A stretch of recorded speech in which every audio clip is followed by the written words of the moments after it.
Her sleeve slipped and the bruises beneath weren't from clumsiness. Carlo Accardo's eyes froze on the purple marks wrapped around her wrist like shackles. Finger-shaped, deliberate, the kind that don't come from accidents. She whispered, "It's nothing, Mr. Accardo," pulling her hand back too quickly. But Carlo, a man who built empires by noticing what others hid, saw the truth trembling behind her smile. In that instant, the man who once ruled New York's underworld decided someone would pay. And by the time the city realized why its streets were already burning, if you're hooked in and want to enjoy this story, go ahead and subscribe, and drop a comment letting me know where you're watching from. It's always amazing to see where everyone's watching. Plus, tomorrow I've got another incredible story lined up, and you definitely don't want to miss it. Alright, back to the story.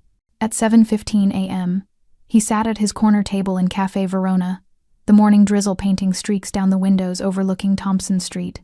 To anyone passing by, he looked like any other businessman reviewing documents over espresso. But Carlo wasn't any other businessman. He was the kind of man who noticed the micro-expressions that crossed someone's face during a negotiation. The way someone's breath hitched when they were about to break. The split-second tell before betrayal. He noticed everything. It was why he was still alive. Why his enemies weren't. So when Susan Allison approached his table that gray Tuesday morning, he noticed immediately that something was wrong. Her right hand clutched the espresso saucer normally, but her left arm was pressed tight against her ribs, and her sleeve, the crisp white cuff of her server's uniform, was pulled down past her wrist. Not naturally down. Deliberately stretched, the fabric bunched in her palm like she was gripping a lifeline. "Good morning, Mr. Accardo," she said, her voice barely audible above the hiss of the espresso machine. It always was. In the 6 months Susan had worked at Cafe Verona, he'd never heard her raise her voice. Not when the kitchen was slammed, not when difficult customers barked orders, not even when Polly Terranova, drunk and stupid, had knocked over a full tray of glassware near her station. She'd simply cleaned it up, quiet and efficient, while Polly apologized to the floor. "Morning, Susan." He watched her approach, her movements careful and practiced, like someone who'd learned to take up as little space as possible. She set the small porcelain cup down with both hands, a habit he'd noticed before, ensuring it never rattled against the saucer, and that's when it happened. The sleeve slipped, just for a second, maybe 2. But it was enough. Dark purple bruises wrapped around her forearm, ugly and unmistakable. Some were fresh, the color of storm clouds. Others were fading to that sickly yellow-green that meant they were at least a week old. But what made Carlo's blood run cold was the pattern. Not the random marks of a fall or accident. Fingerprints. Someone had grabbed her. Hard. Recently. His eyes caught them before she yanked her sleeve back down. And he saw her freeze a deer caught in headlights, her entire body going rigid with panic. She knew he'd seen. "Susan," he said quietly, setting down his pen. "Sit." "Oh, I should get back to sit." It wasn't loud. Carlo never needed to be loud. His power lived in the silence between words, in the weight of expectation that bent rooms to his will. It was a tone that made governors return calls and union bosses reconsider strikes. Susan sat in the chair across from him, perching on the edge like a bird ready to bolt. Her hands disappeared into her lap, sleeves pulled down, knuckles white. "What happened to your arm?" "Nothing, sir. I'm just clumsy." She forced a laugh that sounded like something breaking. "I bumped it on the counter yesterday while cleaning up. You know how narrow the space is behind the bar." Carlo leaned back in his chair, studying her. Susan Allison was 26, he knew from her employment file, vetted personally when his head barista, Mira, recommended her. Petite, with dark hair always pulled into a neat bun and warm brown eyes that now refused to meet his. She was thorough, never late, and in 6 months had never once asked him a personal question. But Mira hadn't mentioned the fear. Because that's what Carlo saw now, sitting across from him in the early morning light of his cafe. Not embarrassment about clumsiness, not frustration at her own carelessness. Fear, pure and primal. "Both arms?" he asked gently, watching how her right hand unconsciously moved to grip her left forearm, protective. Susan's face lost what little color it had. Yes, I'm very clumsy. Always have been." "Show me." "Mr. Accardo, really, I'm fine." "Susan." He kept his voice soft, controlled. "Show me." Her hands trembled as she slowly, reluctantly, pulled back both sleeves. The bruises mirrored each other. Dark rings around both wrists, the pattern unmistakable. Someone had grabbed her from the front. their thumbs pressing into the soft underside of her arms while their fingers wrapped around, holding her in place. The kind of grip that said, "Times you're not going anywhere." The bruises were layered, 2 fresh marks over healing ones. This wasn't a one-time incident. Carlo felt something cold and familiar settle in his chest. He'd built his empire in the shadows of New York's underworld. He'd made decisions most men couldn't stomach, crossed lines that kept him awake on the rare nights his conscience spoke up. But he had rules, codes that weren't written down but were harder than any law. And one of those rules was simple. You didn't hurt people who couldn't fight back. Someone had hurt Susan. Someone had grabbed this woman, this quiet, diligent person who showed up every morning to make coffee and clear tables hard enough to leave marks that looked days old, and she was terrified enough to lie about it. Who did this? No one. I told you. Susan. He leaned forward, making himself smaller, less threatening. You work in my establishment, under my roof. That means you're under my protection. Do you understand? She looked at him with those frightened eyes, and for a moment he thought she might tell him. Her lips parted slightly. He could see her weighing the cost of truth against the cost of silence. Then she stood abruptly. I really should get back to work. The morning rush is coming. Susan. Thank you for your concern, Mr. Ricardo. I promise I'll be more careful. She fled across the cafe floor toward the bar. Carlo sat alone, his espresso untouched and going cold. He couldn't stop seeing those bruises, couldn't stop seeing the fear. In that moment, surrounded by the gentle hum of morning conversation, the most powerful man in New York made a decision that would shake the city to its foundations. Susan Allison would never be hurt again. Carlo sat motionless at his corner table for exactly 3 minutes after Susan disappeared behind the bar. To the handful of early morning customers filtering into Cafe Verona, he appeared calm, a businessman lost in thought, his espresso cooling in its cup, but beneath the tailored Italian suit and the carefully neutral expression, something ancient and dangerous had awakened.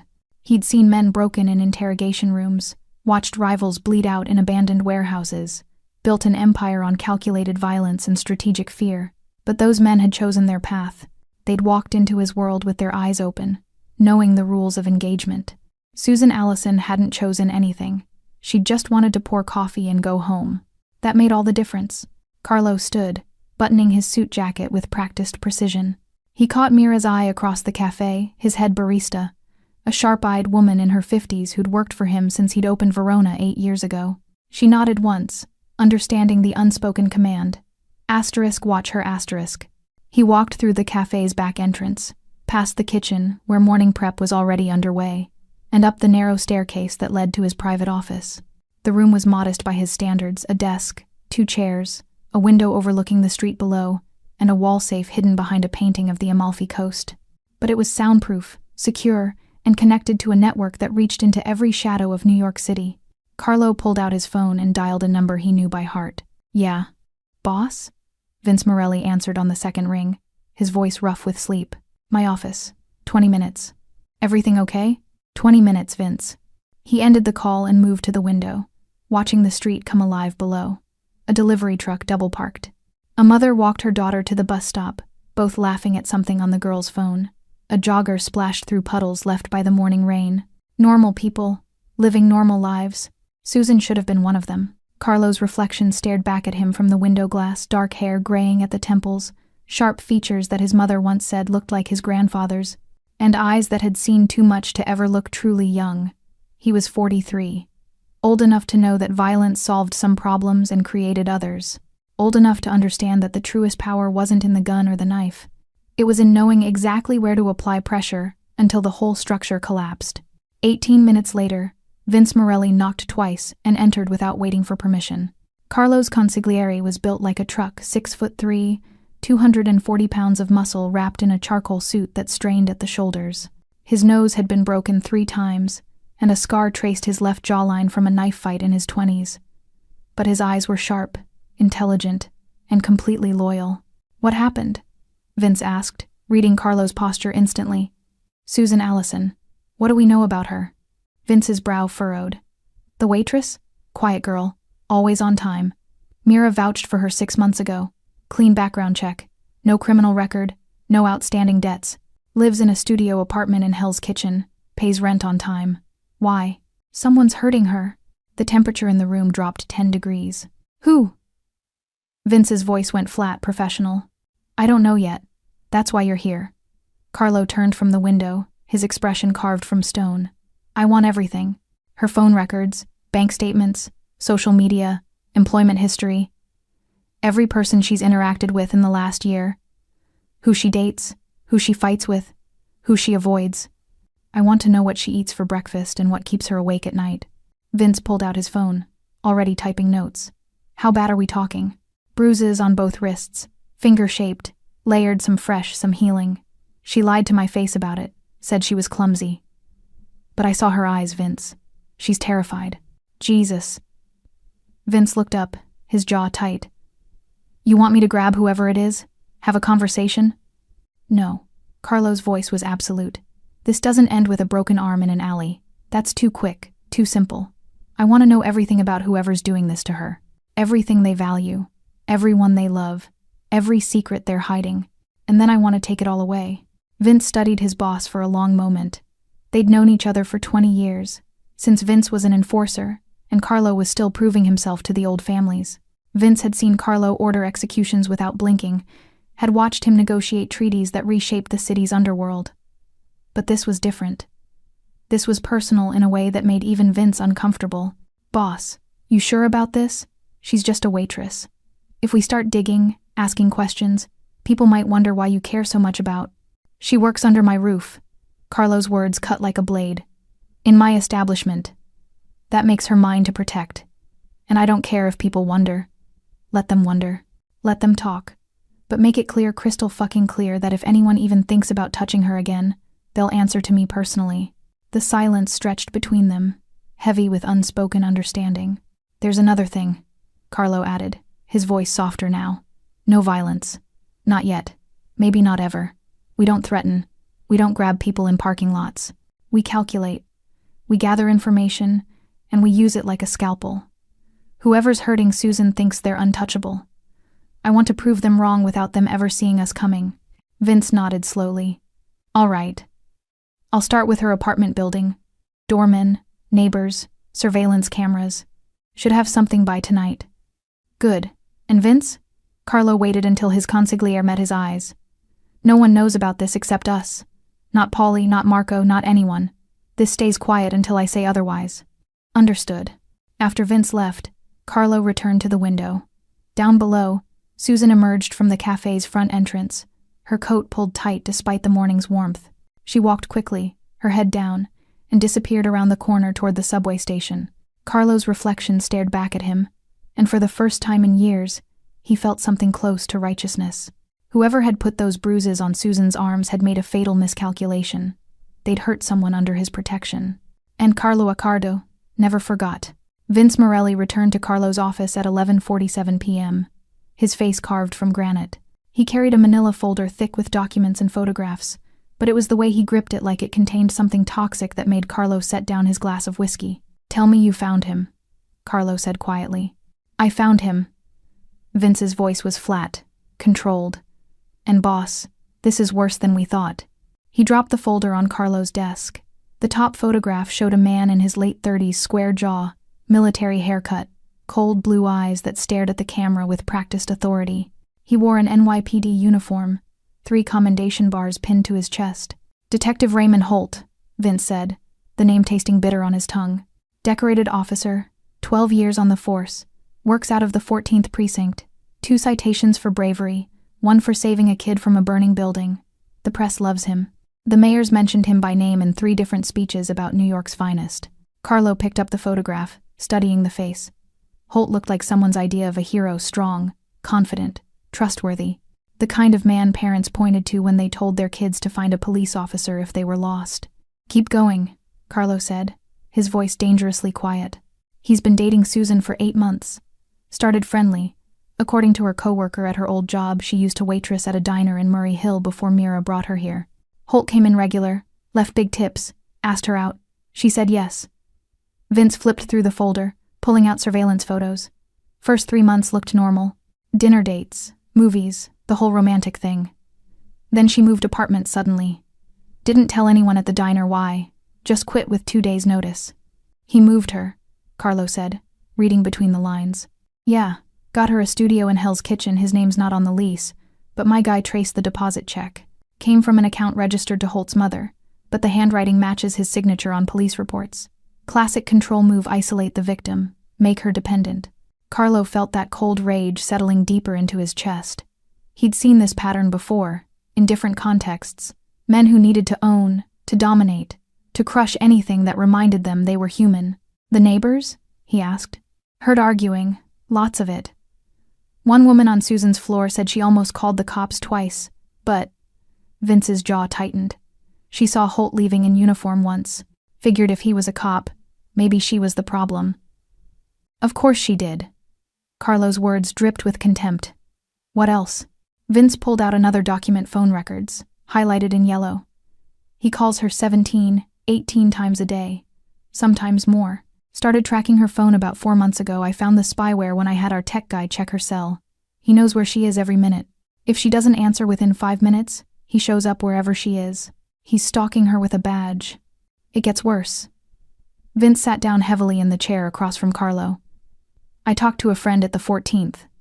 Very quietly, very carefully. Holt's got a reputation.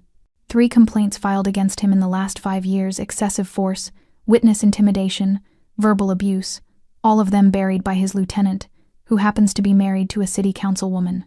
Holt's untouchable, boss. He knows it. His precinct knows it. And anyone who's tried to challenge him has found their life suddenly very complicated. Carlo stood, moving to the window. The street below was empty now, rain beginning to fall again, painting halos around the streetlights. Somewhere out there, Susan was probably lying awake in her apartment, her phone next to her pillow, waiting for it to ring, waiting for Holt to check on her, waiting for permission to sleep. There's one more thing, Vince said quietly. The reason he targeted her specifically. Carlo turned, his expression dangerous. 4 years ago, Susan witnessed a robbery at a convenience store in Queens. Testified in court against one of Holt's confidential informants, a dealer named Marcus Webb, who Holt was using to make cases. Susan's testimony put Webb away for 5 years because she told the truth about what she saw. Holt lost his golden informant and took heat from his captain for not vetting Webb better. The pieces clicked into place with sickening clarity. He's been punishing her, Carlo said. For 4 years, he's been destroying her life because she had the courage to tell the truth. Yeah. Vince's hands curled into fists. He waited, watched her, then swooped in, playing the good guy. Classic predator behavior. She probably thought she was finally safe with a cop. Had no idea he'd been waiting to make her pay. Carlo returned to his desk, spreading out the documents like pieces of a puzzle. Bank records showing Holt's assets far more than a detective's salary should provide. Photographs of him leaving high-end restaurants, wearing watches that cost more than most cars. Reports of closed cases with questionable evidence. A pattern of corruption running so deep it had become structural. He thinks he's protected, Carlo said, his voice soft and lethal. The badge, the precinct, the political connections. He thinks he's built a wall around himself that no one can touch. He has, boss. Taking him down directly would mean going to war with half the NYPD. Even our people in the department won't touch this, it's too hot. Then we don't go direct. Carlo looked up, his eyes blazing with cold calculation. We don't touch him at all. We let the system eat him alive from the inside. How? Every corrupt cop leaves a trail. Bank accounts that don't add up. Evidence that disappears. Witnesses who suddenly change their stories. Holt's been protected because no one's looked hard enough. Because his lieutenant buries the complaints before they go anywhere. Carlo tapped the folder with one finger. We're going to dig up every piece of dirt he's ever buried. Every bribe, every falsified report, every illegal dollar. And then we're going to feed it to someone who can't be bought, can't be threatened, and can't be stopped once they smell blood. Who? The press. Internal affairs. The FBI if we find federal crimes. We turn his protection into his prison. Carlo's smile was cold and sharp. And we make sure that when it all comes out, Raymond Holt's name becomes synonymous with everything wrong with the NYPD. Vince nodded slowly, understanding dawning. That'll take time. Weeks, maybe months. Then we have weeks, months, however long it takes. Carlo closed the folder. But Vince, while we're building the case, Susan doesn't get hurt again. Put surveillance on her apartment building. I want to know every time Holt comes near her, if he touches her, If he threatens her, if he so much as raises his voice, we intervene? No. Carlo's voice was absolute. We document. We record. We add it to the pile. Every crime, every abuse, every moment he thinks he's untouchable. It all becomes evidence. And if he really hurts her, before we're ready? Carlo met his consigliere's eyes, and Vince saw something there that made him glad they were on the same side. Then we stopped being patient. For the next 9 days, Carlo watched Susan Allison with the same intensity he'd once reserved for enemies and rivals. But this wasn't surveillance born of suspicion. It was protection wrapped in observation. A silent vigil he couldn't explain to anyone, including himself. She arrived every morning at 6:52 a.m., exactly 8 minutes before her shift started. Never early enough to seem eager, never late enough to draw attention. She moved through Cafe Verona like a ghost, trying not to disturb the air, efficient, invisible, perfect, too perfect. On Tuesday, Carlo watched her drop a coffee cup. It shattered across the tile floor in an explosion of porcelain and espresso, and Susan's entire body locked up like she'd been struck. Her face went white. Her hands started shaking so violently she had to grip the counter to steady herself. Mira rushed over with a broom, murmuring reassurances, but Susan couldn't seem to breathe properly for a full minute. It was just a cup. An accident. The kind of thing that happened a dozen times a week in any cafe. But Susan looked like she'd just triggered a landmine. Carlo understood then. The perfection wasn't professionalism, it was survival. Every careful movement, every quiet word, every moment of invisible service was armor against something worse. She'd learned that mistakes had consequences, and those consequences left bruises. On Wednesday, a customer got loud, some Wall Street type angry about his latte taking too long. He didn't threaten Susan, didn't even raise his voice at her specifically, just made noise about the incompetent service while she was clearing the next table. She flinched. A full-body flinch like she expected a blow. Carlo stood from his corner table, his mere presence shifting the room's atmosphere like a pressure drop before a storm. The Wall Street type looked up, met Carlo's eyes, and suddenly remembered an important meeting elsewhere. He left a $50 bill on the counter and walked out quickly. Susan never noticed. She was too busy trying to make herself smaller, her shoulders hunched, her breathing shallow. That night, Carlo sat in his office reviewing Vince's surveillance reports. Holt had called Susan 43 times over the past 9 days. She'd answered every single call within 2 rings. The conversations were short, clipped, with Susan mostly responding in yes/no answers. But it was the pattern that told the real story. Holt called when Susan was on her way to work, during her lunch break, on her way home, before bed. It wasn't love or concern, it was a leash, pulled tight, reminding her constantly that she was never truly alone. The surveillance photos showed Holt following her twice. Once from the subway to her apartment building, once from the grocery store, staying 3 cars back, close enough to watch but far enough to maintain deniability. Hunting behavior. That's what Vince had called it. Carlo called it something simpler. Terrorism. On Friday morning, Susan came to work with makeup carefully applied to her left cheek. Not heavy, not obvious to most people. But Carlo had spent 20 years reading people's faces for lies, and he saw the foundation caked just slightly thicker on one side, covering something she didn't want the world to see. She moved slower that day, favored her left side. When she reached up to grab something from a high shelf, she winced just for a second before catching herself and forcing her expression back to neutral. Mira noticed too. Carlo watched his head barista pull Susan aside during the afternoon lull, saw the gentle concern in Mira's body language, the way she touched Susan's arm softly while speaking. Susan smiled, shook her head, said something that made Mira frown but ultimately nod and walk away. Asterisk, I'm fine. Just tired. Didn't sleep well. Asterisk. The lies of someone who'd perfected the art of invisible suffering. That evening, Carlo had Vince pull Susan's complete history, not just the surface background check they'd done when she was hired, but everything. School records, employment history, every address she'd ever lived at, every relationship that left a paper trail. What emerged was a portrait of quiet resilience that made Carlo's chest ache in unfamiliar ways.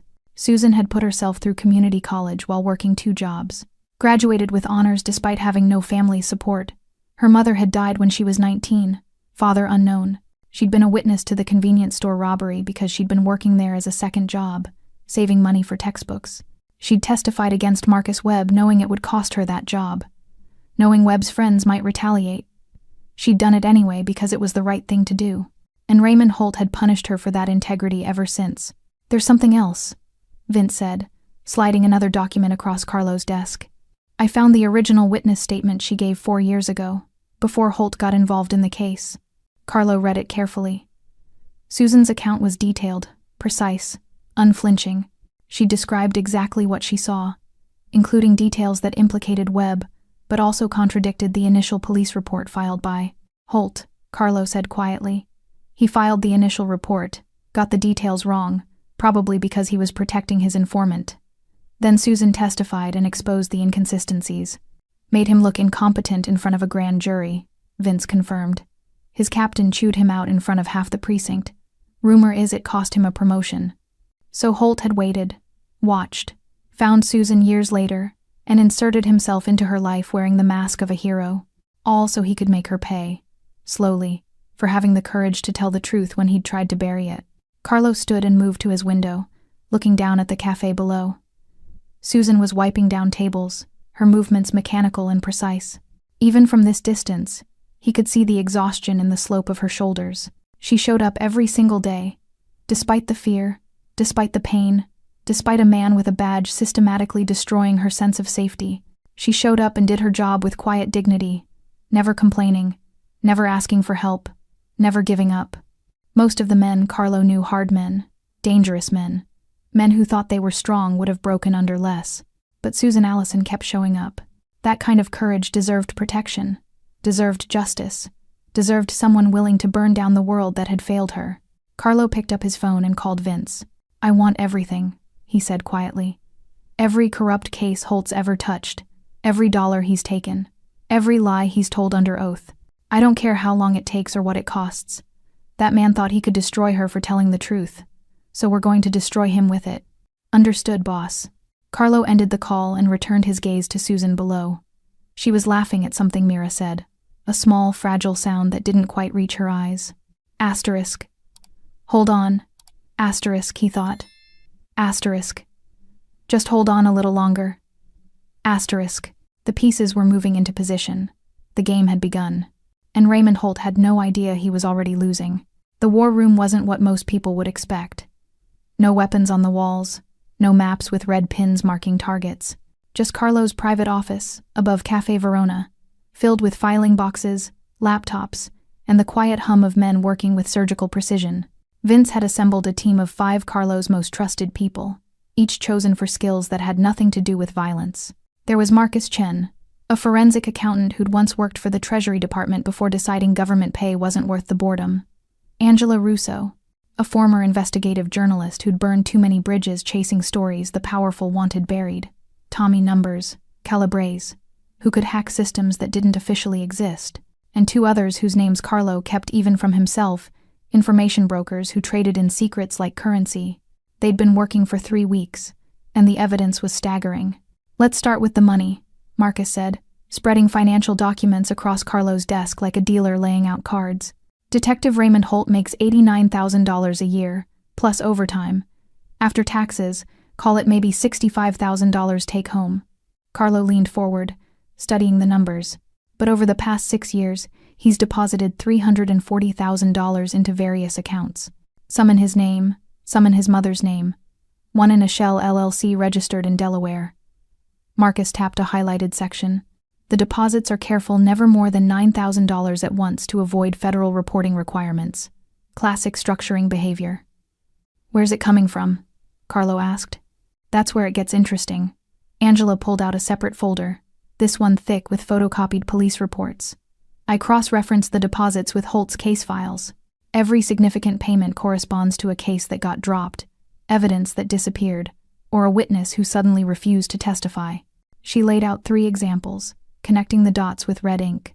January 2023, $8,500. Deposited 3 days after assault charges against a bar owner named Vincent Calabria. Mysteriously disappeared. The victim changed her story, said she misremembered the attack. March 2023, $7,200 deposited the same week that 2 kilos of cocaine vanished from the evidence locker. Case against a mid-level dealer named Robert Torres collapsed without the physical evidence. August 2023, $9,000 deposited after Holt testified in a police brutality hearing that his partner, Officer James Morrison, used appropriate force during an arrest. Dashcam footage from that night was somehow corrupted. Morrison kept his badge. Carlo absorbed each detail, his mind cataloging the pattern. This wasn't just a bad cop taking bribes. This was systematic corruption. A one-man crime wave hiding behind a shield. "How many cases total?" he asked. 19 that we can prove with documents," Angela said. "Probably twice that many if we count the ones where the evidence was destroyed too thoroughly." Tommy looked up from his laptop, adjusting his glasses. "And boss, I found something else. Holt's been using NYPD databases to run searches on people who aren't connected to any active cases. Hundreds of queries over the past 3 years, criminal records, addresses, financial information. He's selling information," Vince said from his position by the window. "Or using it for leverage," Carlo added. "Who's he searching?"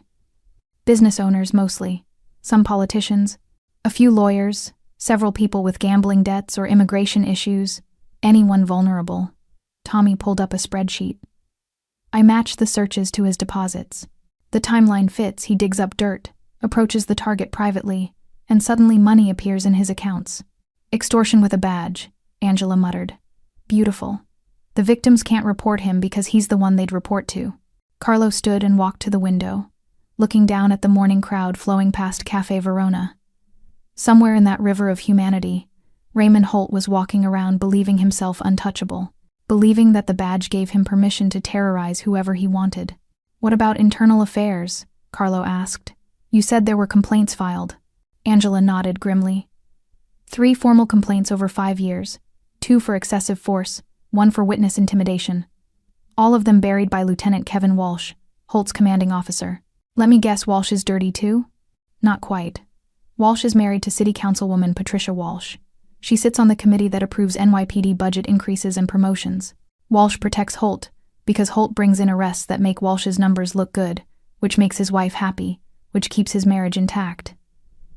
Angela's expression was disgusted. "It's not corruption, it's just institutional self-interest, which is somehow worse." "So internal affairs won't touch him," Carlo said. "Not unless the evidence is absolutely overwhelming and completely public.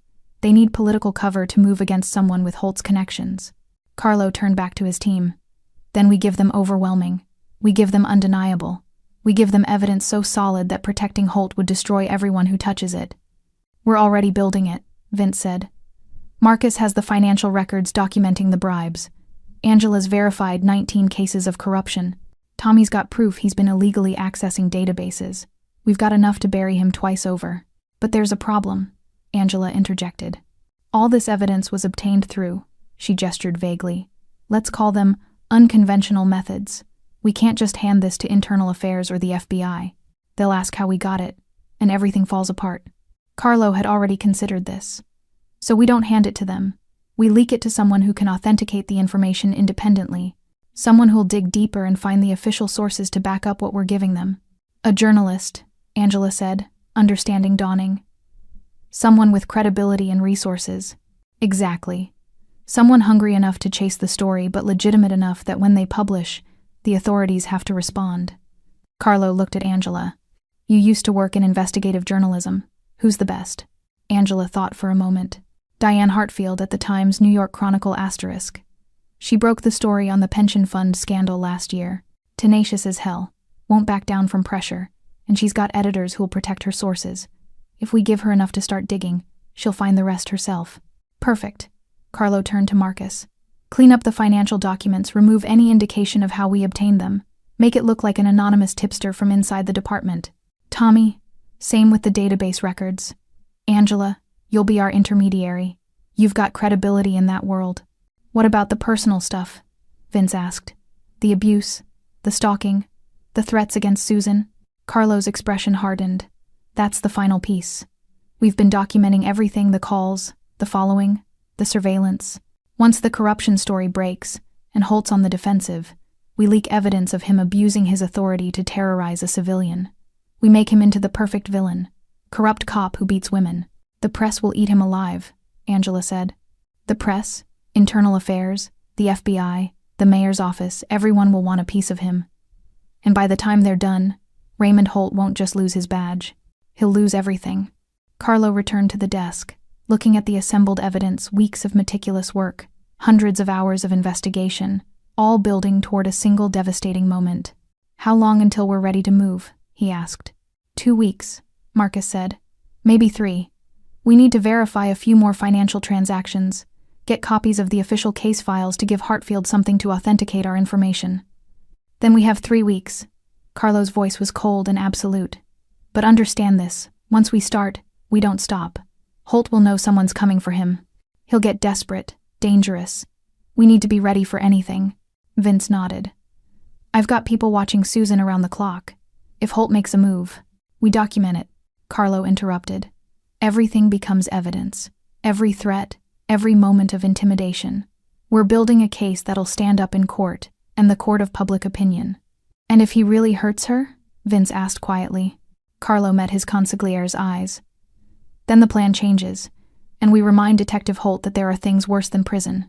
The room fell silent, everyone understanding the unspoken promise. "All right," Carlo said. 3 weeks. Let's make them count." The first crack in Raymond Holt's armor appeared on a Thursday morning, buried on page 6 of the Times New York Chronicle Times under the headline, "Questions Raised Over Missing Evidence in NYPD Cases." Diane Hartfield's article was surgical, careful not to name Holt directly yet, but laying out a pattern of irregularities at the 14th precinct. Evidence that vanished, cases that collapsed mysteriously, witnesses who changed their stories after speaking with investigating officers. Carlo read it over his morning espresso at Cafe Verona, watching Susan work across the room. She didn't know that the 800-word article was the opening salvo in a war that would reshape her life. She didn't know anything yet. And that's how it had to stay. By Friday, the story had grown. Hartfield published a follow-up naming the precinct specifically and citing anonymous sources within the department, who confirmed that Internal Affairs had opened a preliminary inquiry into evidence handling procedures. Carlo's phone buzzed with a text from Angela. Asterisk. "She's hooked. Asking for more. Asterisk." By Monday, Raymond Holt was no longer invisible. Vince's surveillance team reported the changes immediately. Holt had been called into a meeting with Lieutenant Walsh that lasted 90 minutes. He emerged looking rattled, his usual cocky stride replaced with something tighter, more controlled. That afternoon, his union representative showed up at the precinct. "He knows someone's digging," Vince said, standing in Carlo's office reviewing the day's surveillance footage. "Watch this." The video showed Holt in his car outside the 14th precinct, phone pressed to his ear.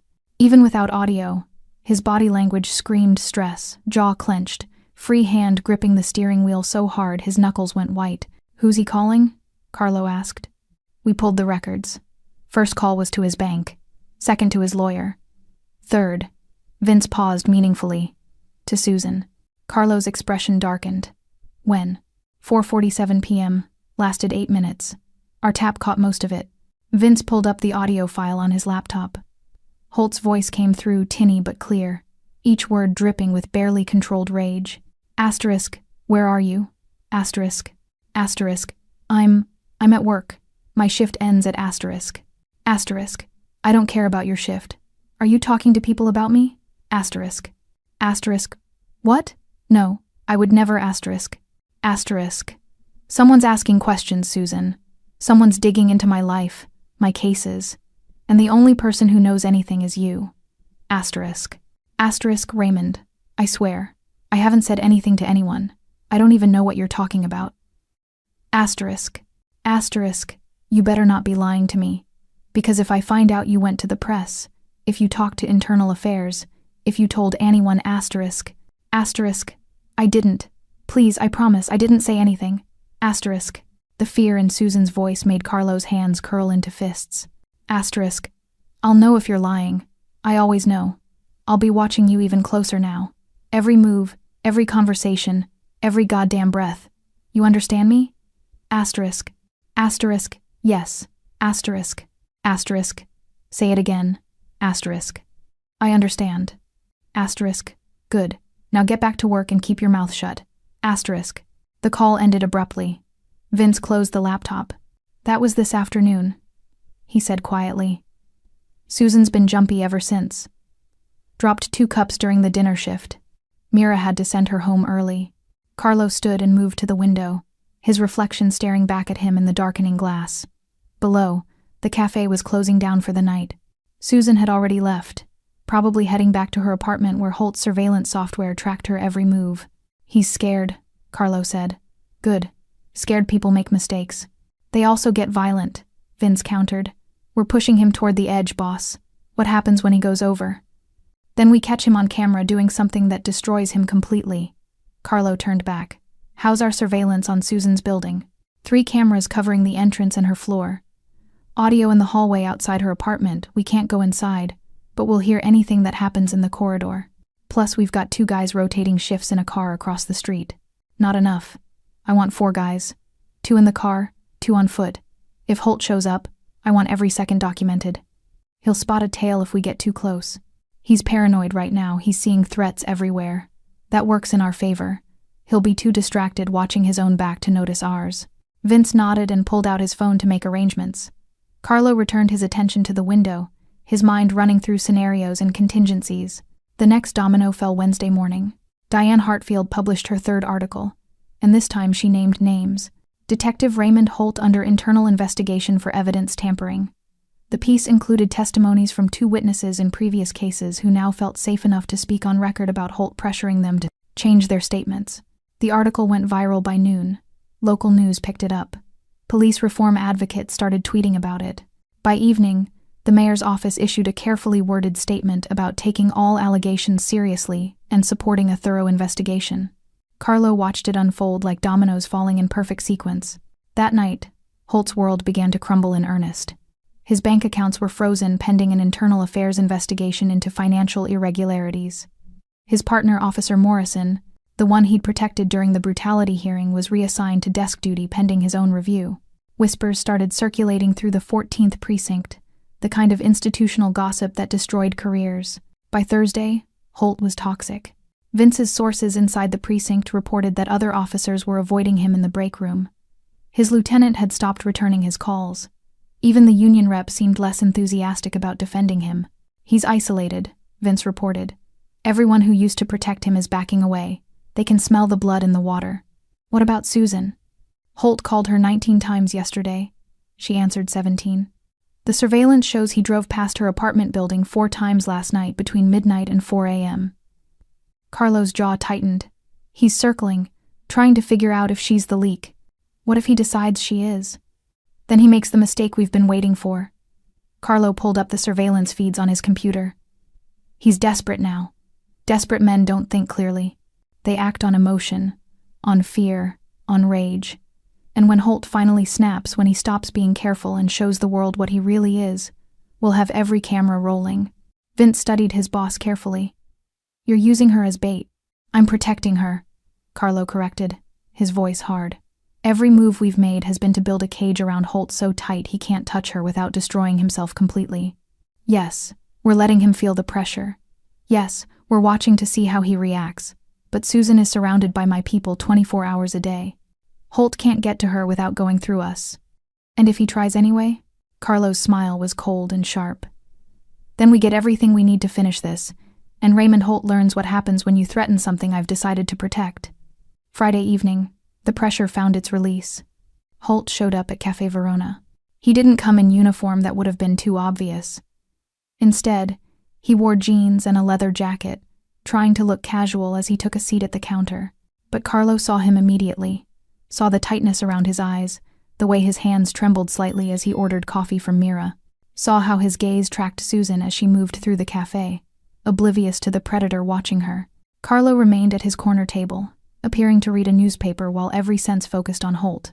Around the cafe, 3 of his people were positioned casually, Marco near the door, Polly at a window table, Angela posing as a customer with a laptop. Everyone was ready. Holt waited until Susan approached to refill his coffee.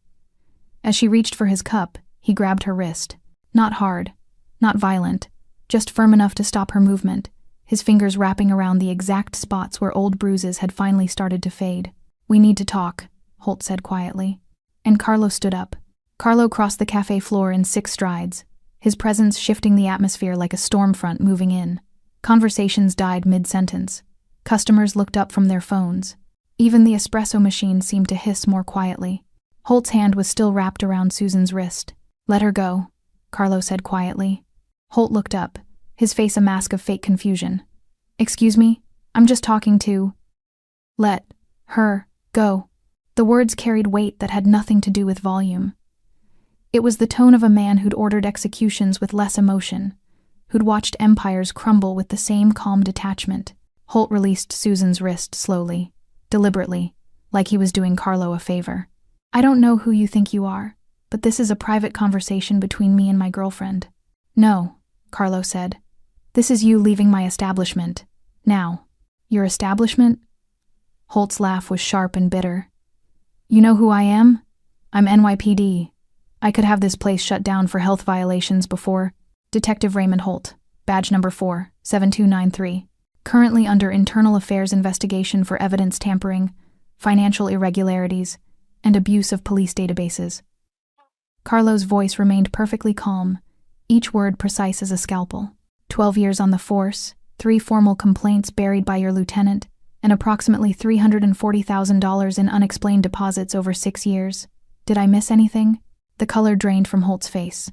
"I don't know what you think you know, but I know you need to leave. Susan has work to do." Holt stood abruptly, his chair scraping against the floor. He was bigger than Carlo, younger, probably thought his police training gave him an advantage in a physical confrontation. But something in Carlo's eyes made him hesitate, some recognition that violence here would end very badly for him. "This isn't over," Holt said, looking past Carlo to Susan. "We'll talk later, at home." "She doesn't have to go anywhere with you," Carlo said. "She's my girlfriend. She lives in an apartment I pay for. So yeah, she does." Holt grabbed his jacket. "Unless you've got some claim on her I don't know about." Carlo didn't answer. Didn't need to. Holt left, slamming the door hard enough to make the windows rattle. The cafe remained silent for 3 full seconds before conversation slowly resumed. Marco returned to his position. Polly went back to his newspaper. Angela closed her laptop and quietly left. Susan stood frozen, her wrist cradled against her chest, staring at Carlo like she'd never seen him before. "Susan," Mira called gently from behind the counter. "Why don't you take your break? I've got the floor." Susan nodded mutely and walked toward the back of the cafe, her movements mechanical.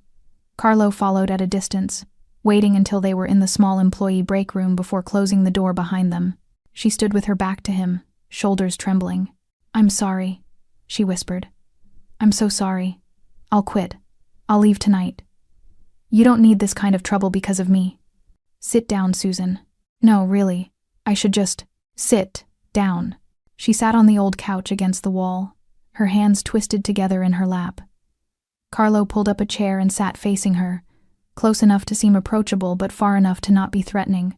For a long moment, neither of them spoke. "How long?" Carlo asked finally. "How long what? How long has he been hurting you?" Susan's face crumpled. She tried to hold it together, tried to force that practiced smile, that rehearsed excuse. But something in Carlo's tone, gentle but absolute, broke through every defense she'd built.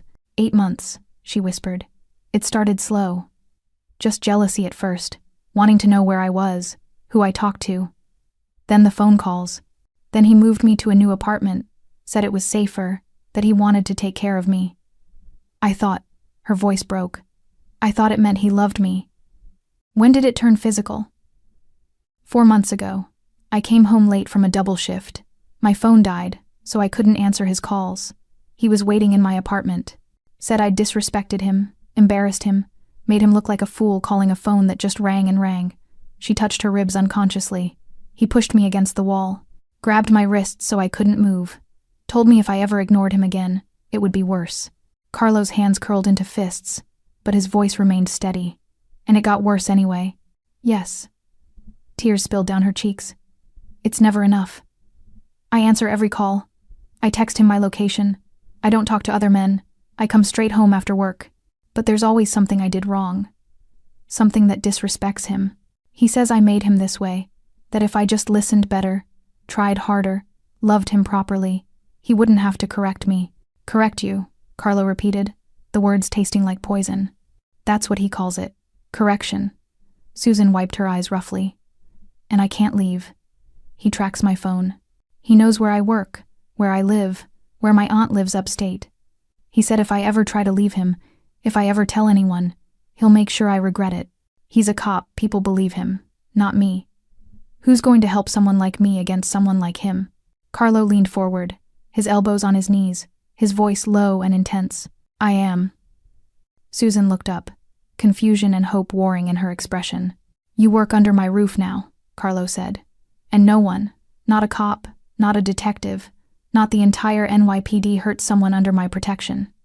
Do you understand what I'm telling you? I don't understand any of this. Why do you care? I'm just a waitress. You're not just anything. Carlo's voice carried absolute conviction. You're someone who testified against a criminal 4 years ago because it was the right thing to do, even though you knew it would cost you. You're someone who shows up every day despite being terrified. You're someone who deserves better than a man with a badge who uses it as a weapon. He'll kill me if he finds out I talked to you. He's not going to touch you again, ever. Carlo stood, moving to the small window that looked out over the alley. I need you to trust me, Susan. Can you do that? She stared at him for a long moment. Carlo Accardo, a man whispered about in certain circles, whose name carried weight and fear in equal measure. A man who probably had blood on his hands and darkness in his past, but also a man who'd just faced down her abuser without flinching. Yes, she whispered. I trust you. Good. Then I need you to go home tonight like normal. Answer Holt's calls. Act like nothing happened. Can you do that? Why? Because in 2 weeks, maybe less, Raymond Holt's entire world is going to collapse.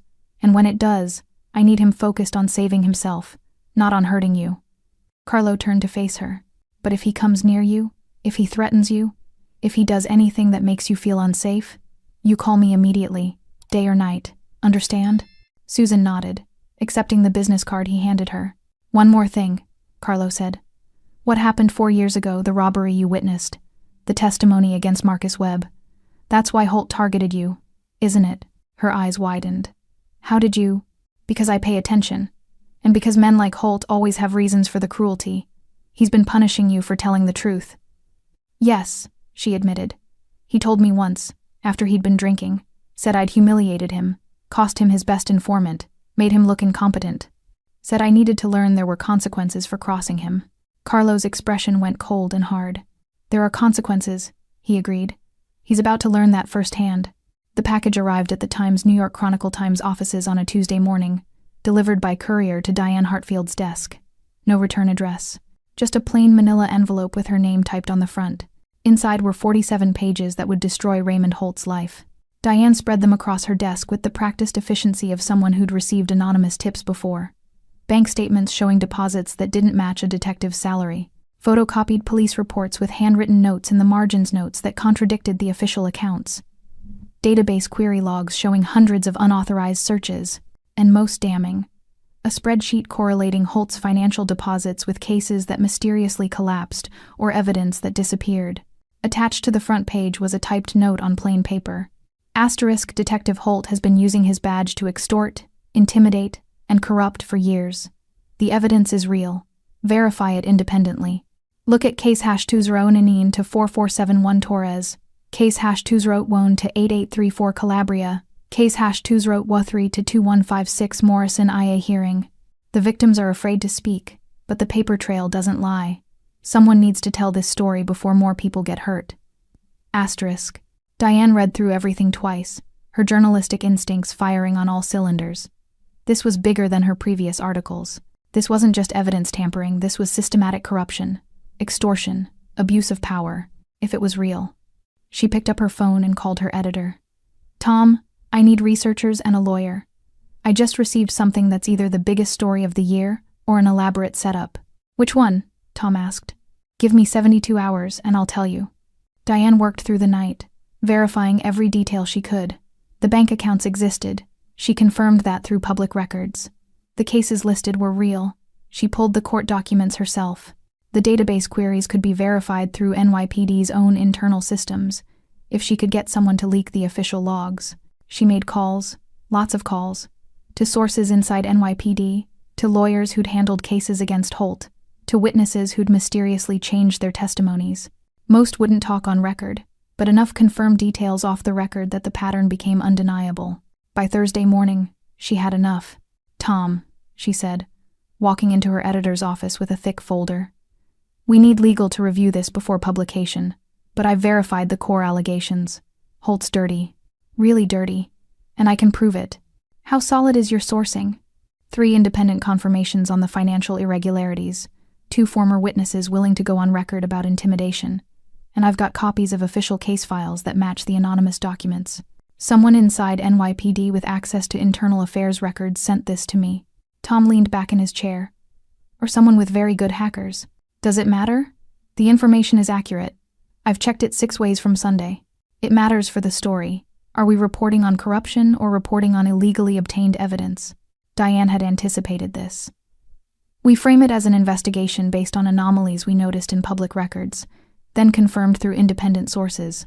The anonymous package just pointed us in the right direction. Everything we're publishing comes from legitimate sources we verified ourselves. Tom considered this, then nodded slowly. Write it. 5,000 words. Full investigation. We run it Sunday. Front page. Above the fold. And Diane? Triple check everything. If Holt has the connections people say he does, he'll come after us hard. Let him try. While Diane prepared to publish, Carlo executed the second phase of his plan. Angela Russo walked into the Manhattan office of the FBI's Public Corruption Unit carrying a different envelope. This one contained evidence of federal crimes specifically, Holt using interstate banking systems to move money derived from extortion, which made it wire fraud and racketeering. I need to report corruption within the NYPD, Angela told the receptionist. She was shown to a small conference room where Special Agent Victoria Chen listened to her presentation with increasing interest. These are serious allegations, Chen said, reviewing the documents. How did you come across this information? I'm an investigative journalist, Angela said, using her real credentials. I was researching a story on evidence handling procedures and stumbled onto irregularities in Detective Holt's cases. When I dug deeper, I found the financial connections. It wasn't entirely true, but it was true enough to be believable. We'll need to verify this independently, Chen said. I understand. I'm not asking you to take my word for it. I'm asking you to look. Because if even half of what's in those documents is accurate, you've got a detective who's been running a protection racket out of the 14th precinct for years. Chen made copies of everything and promised to open a preliminary inquiry. By Friday, Raymond Holt had federal investigators quietly looking into his finances. The final piece fell into place Saturday evening. Tommy hacked into Holt's personal computer, the one he kept at home, not his department-issued laptop, and found exactly what Carlo had been hoping for. A folder of surveillance photos of Susan, pictures taken from across the street from her apartment, screenshots of her phone's GPS location, logs of every call, every text message, every website she visited, digital stalking, cataloged and preserved like trophies. Tommy anonymously sent copies to Diane Hartfield with a simple message, *, check the metadata, all taken after hours, using personal equipment. This is what he does to women who trust him. *. Diane added it to her story as a sidebar. Detective also accused of stalking, harassment. Everything was in position. Sunday morning, the New York Chronicle Times published Diane Hartfield's expose across the entire front page. NYPD detective's secret. Years of corruption, extortion, and abuse of power. The story was devastating. Detailed. Impossible to dismiss as speculation or grudges. Diane had done her job perfectly, presenting the evidence in a way that demanded response from authorities. By noon, every news outlet in New York was running the story. By evening, the FBI confirmed they'd opened an investigation. By Monday morning, Internal Affairs had raided Holt's home and seized his computers. And Detective Raymond Holt, who'd spent years believing himself untouchable, woke up to find his face on every television screen in the city, labeled as a corrupt cop, an extortionist, and an abuser. Carlo read the coverage from his office, a cup of espresso cooling on his desk. Phase 1 complete. The world now knew what Raymond Holt really was. Phase 2 would be even more satisfying. Raymond Holt was spiraling, and everyone could see it. The surveillance footage from Monday showed him leaving his apartment at 6 a.m., unshaven, wearing the same clothes from the night before. He'd been suspended pending investigation, placed on administrative leave while Internal Affairs and the FBI tore through his life like wolves through a carcass. His phone hadn't stopped ringing. Reporters camped outside his building. His union rep had stopped returning his calls. Even his mother had disconnected her phone after journalists found her number. By Tuesday, Holt looked like a man who'd aged 10 years in 48 hours. And he blamed Susan for all of it. Vince's surveillance team caught him circling her apartment building 3 times Tuesday night. Wednesday morning, he called her 17 times in 2 hours. By Wednesday afternoon, he'd started leaving voicemails that grew progressively more threatening. I know you talked. I know you went to the press. You're going to pay for this, Susan. I'm going to make you regret the day you met me. Carlo listened to the recordings in his office, his expression carved from ice. He's breaking, Vince said. Completely losing control. Good. How's Susan? Terrified. She's been staying at Mira's apartment the last 2 nights, didn't want to be alone. But she's still showing up for her shifts. Tell her not to come in tomorrow. Boss, she's not going to listen. She needs the money, needs the routine. I think working is the only thing keeping her sane right now.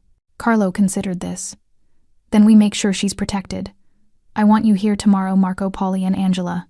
Full coverage. You think he'll come here? I think he's got nothing left to lose, and men with nothing to lose do desperate things. Carlo stood, moving to his window. He'll come, and when he does, the entire city is going to watch him destroy himself. Thursday morning arrived cold and gray, the kind of November day that made people hurry from warm building to warm building without looking up. Susan arrived at Cafe Verona at 6:52 a.m., exactly on time despite everything. She looked exhausted, dark circles under her eyes, her hands shaking slightly as she tied her apron. But she showed up. Carlo watched her move through her opening routine, his chest tight with an emotion he couldn't quite name. Respect, maybe, or recognition of a courage that matched anything he'd seen in 20 years of dangerous living. The morning passed quietly. Customers came and went, oblivious to the tension humming beneath the surface. Marco stood near the door, reading a newspaper he wasn't actually reading. Polly sat at a window table, his bulk casual but ready. Angela worked on her laptop at the counter, positioned where she could see the entire cafe. Vince sat with Carlo at his corner table, both of them watching, waiting. At 2:17 p.m., Raymond Holt walked through the door.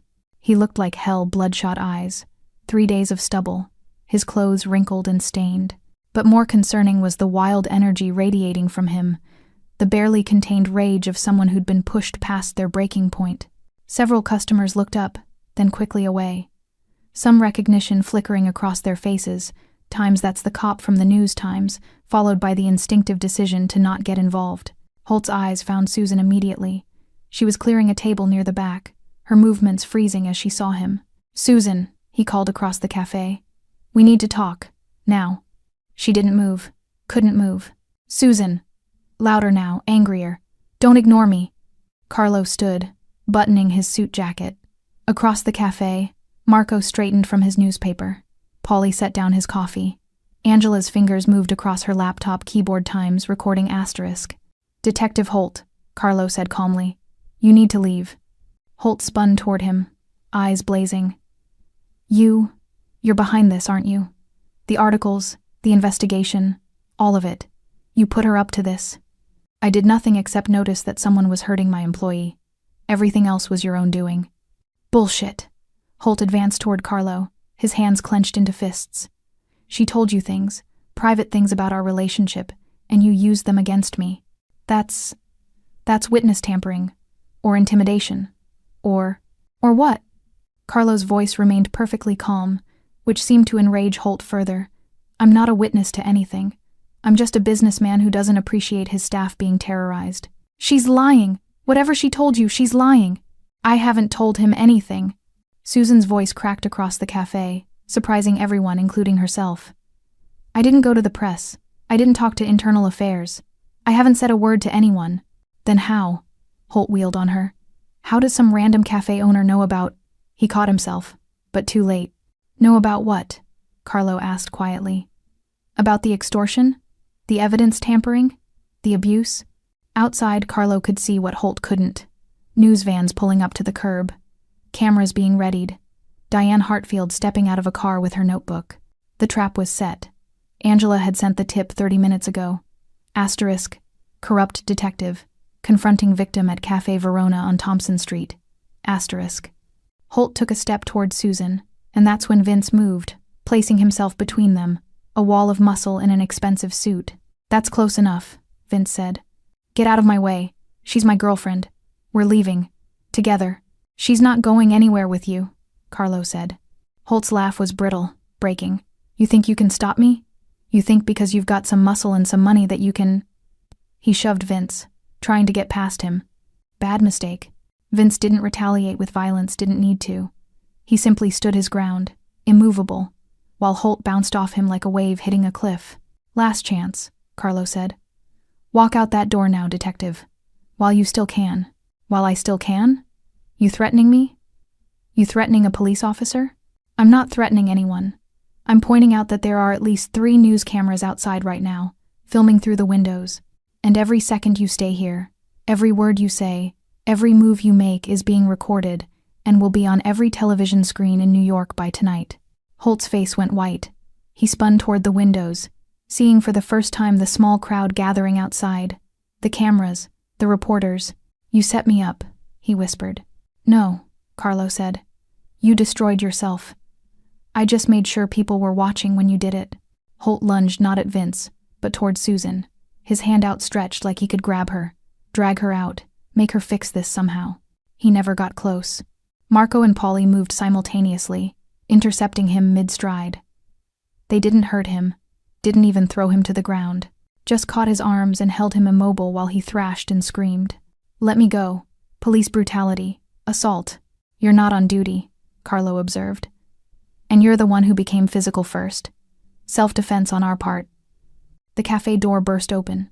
NYPD uniforms rushed in, not Holt's precinct, but officers from a different district who'd been called by the crowd gathering outside. NYPD!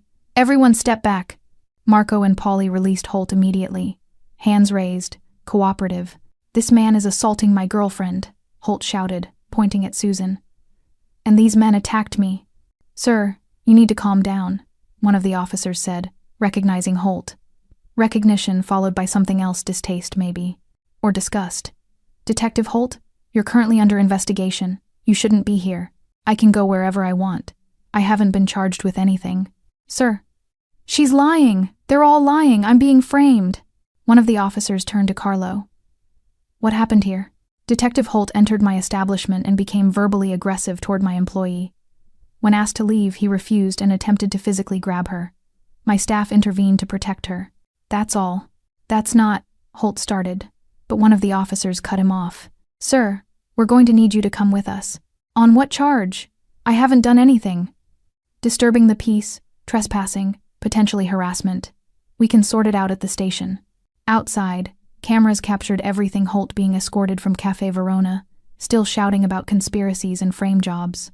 The disheveled ex-detective being led to a patrol car while reporters shouted questions. Inside the cafe, Susan collapsed into a chair, her entire body shaking. Mira rushed to her side, wrapping her in a hug while she sobbed relief, terror, exhaustion all pouring out at once. Carlo watched through the window as the patrol car drove away, taking Raymond Holt toward whatever remained of his future. It wouldn't be much. The public confrontation, captured on camera and witnessed by dozens, was the final nail in a coffin Carlo had been building for months. By evening, the footage would be everywhere. By tomorrow, the FBI would have even more ammunition. By next week, Holt would likely be facing criminal charges. The war was over, and Susan Allison was finally, truly safe. The headlines exploded across every major outlet within hours. Disgraced detective confronts alleged victim in public meltdown. Raymond Holt arrested after threatening woman at Manhattan Cafe. Corrupt cop's downfall, from hero to zero in 1 week. But the story underneath the headlines was bigger than one corrupt detective. The Times-Chronicle Times published a follow-up investigation, revealing that Holt's lieutenant, Kevin Walsh, had buried not just 3 complaints but 7. The FBI expanded their investigation to include Walsh and 2 other officers at the 14th Precinct. The mayor called for a comprehensive review of internal affairs procedures. Raymond Holt had become a symbol of everything wrong with systems that protected abusers, of badges used as weapons, of power without accountability. And it had all started because a cafe owner noticed bruises on a waitress's arm. 1 week later, Susan returned to work. She arrived at 6:52 a.m., exactly on time. But something was different. Her shoulders weren't hunched. Her hands didn't shake. When she smiled at customers, it reached her eyes. Carlo watched from his corner table, his espresso cooling as it always did, his newspaper unread as it often was. He'd spent the week dealing with police statements, media inquiries, and ensuring that every legal protection possible was in place for Susan. The FBI had granted her witness protection status for the upcoming trials. A pro bono lawyer had helped her file a restraining order, and Carlo had quietly arranged for her apartment lease to be transferred to her name alone, with 6 months' rent paid in advance by an anonymous benefactor. She didn't know about that last part. Didn't need to know. Around 9 a.m., during the morning lull, Susan approached his table carrying a fresh espresso this time, her sleeves rolled up normally, the faded bruises visible but no longer hidden. "Mr. Ricardo," she said softly, setting down the cup.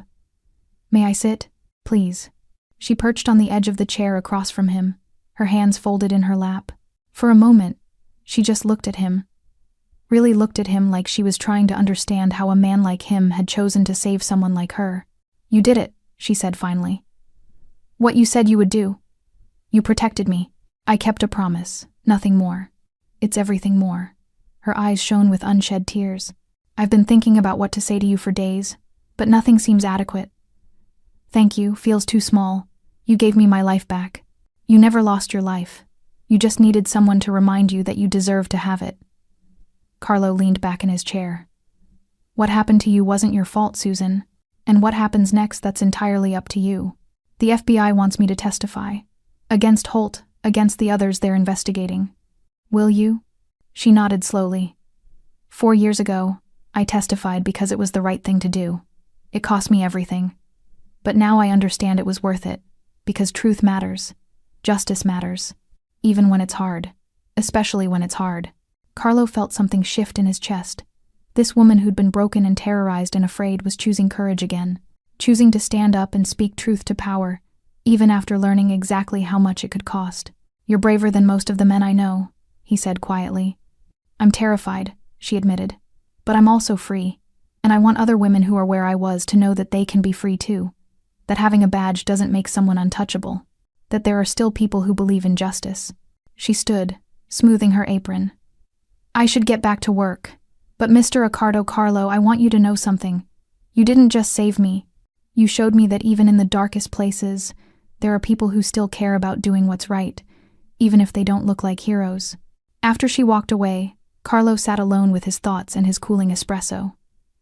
Around him, Cafe Verona hummed with normal life conversations. Laughter, the familiar sounds of a world continuing to turn. He'd built his empire in shadows, made decisions that kept him outside the law's reach, crossed lines that most people couldn't imagine crossing. He wasn't a good man by any traditional definition, but he'd done one good thing. Protected one person who deserved protection. Used his power not to destroy, but to defend. Maybe that didn't erase his past, but maybe it was a start. Vince appeared at his table, sliding into the chair Susan had vacated. "You hear the news? Holt's lawyer is trying to negotiate a plea deal, facing 14 federal charges and about 30 state charges. He's looking at 20 years minimum." "Good." Walsh and 2 other officers from the 14th are cooperating, giving up evidence on Holt in exchange for reduced sentences. The whole precinct's under investigation. They're calling it the biggest corruption scandal in NYPD history.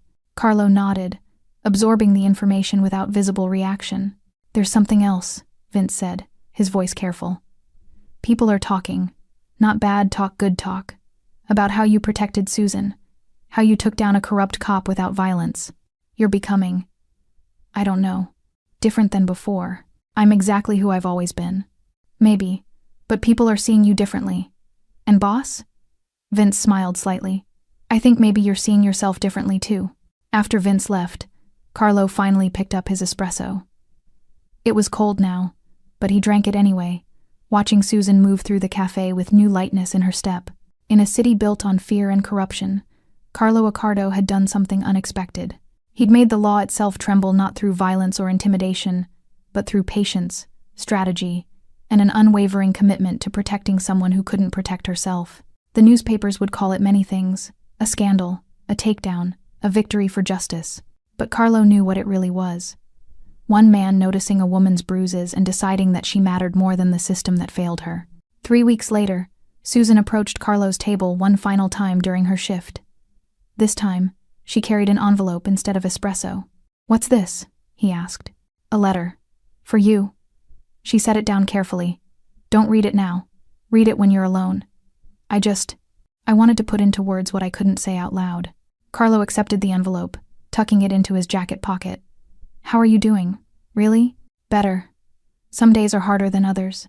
I still look over my shoulder sometimes, still flinch at loud noises, but I'm sleeping through the night now. And I'm talking to a therapist one the FBI Victim Services recommended. She smiled, and this time it was genuine, warm, reaching her eyes. I'm healing. Slowly, but really healing. Good. I'm also enrolling in school. Spring semester at NYU. I want to study social work, maybe work with other women dealing with abuse.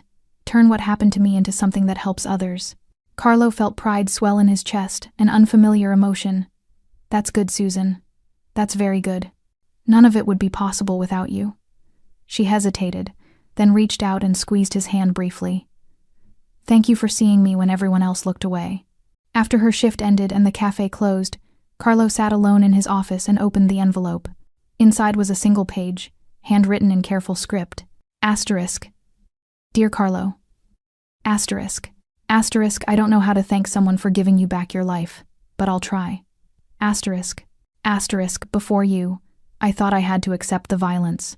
I thought being hurt was the price I paid for being loved. I thought powerful men always got away with it, and people like me just had to survive however we could. Asterisk. Asterisk. You showed me something different. You showed me that power can protect instead of destroy, that justice is possible even when the system fails, that one person noticing, one person caring, one person deciding to act that can change everything. Asterisk. Asterisk. You're not a perfect man. I know that. You've probably done things I don't want to know about, made choices that would frighten me if I understood them fully. But you're a good man where it mattered most. You saw someone suffering and you chose to help, even when you didn't have to, even when there was nothing in it for you. Asterisk. Asterisk. That makes you a hero. My hero. Asterisk. Asterisk, I'll never forget what you did for me. And I promise you I won't waste this second chance. I'll live the kind of life that honors your gift. I'll be brave. I'll be honest. I'll help others the way you helped me. Asterisk. Asterisk. Thank you for noticing my bruises. Thank you for caring. Thank you for proving that even in the darkest places, there's still light if you look for it. Asterisk. Asterisk. With eternal gratitude, Susan Asterisk. Carlo read the letter twice, then folded it carefully and placed it in his desk drawer. Outside his window, New York City continued its eternal rhythm, millions of lives intersecting, millions of stories playing out in shadows and light. Somewhere in that vast machinery, Raymond Holt sat in a cell awaiting trial. Somewhere, Susan Allison was dreaming about her future instead of dreading it. And in a quiet cafe on Thompson Street, a man who'd spent his life in darkness had found one small piece of redemption. It wasn't forgiveness for his past. It wasn't absolution for his sins, but it was proof that even monsters could do something beautiful when they chose to notice the suffering of others. Carlo Accardo, feared mob boss, ruthless strategist, man of violence and shadows, had become the unlikely savior of one brave woman. And in saving her, perhaps he'd saved a small piece of himself as well. The espresso machine hissed softly below, preparing for tomorrow's first customers. Morning would come, as it always did, bringing new problems and old shadows. But tonight, in this moment, Carlo allowed himself something rare: satisfaction. Thanks for sticking with this story till the end. If you enjoyed it, you're going to love the next one. It's packed with unexpected turns and heartfelt moments. Click the image on your screen to keep the journey going, and make sure to hit subscribe for more amazing stories. Drop a comment and rate this story from 1 to 10. I can't wait to see what you think.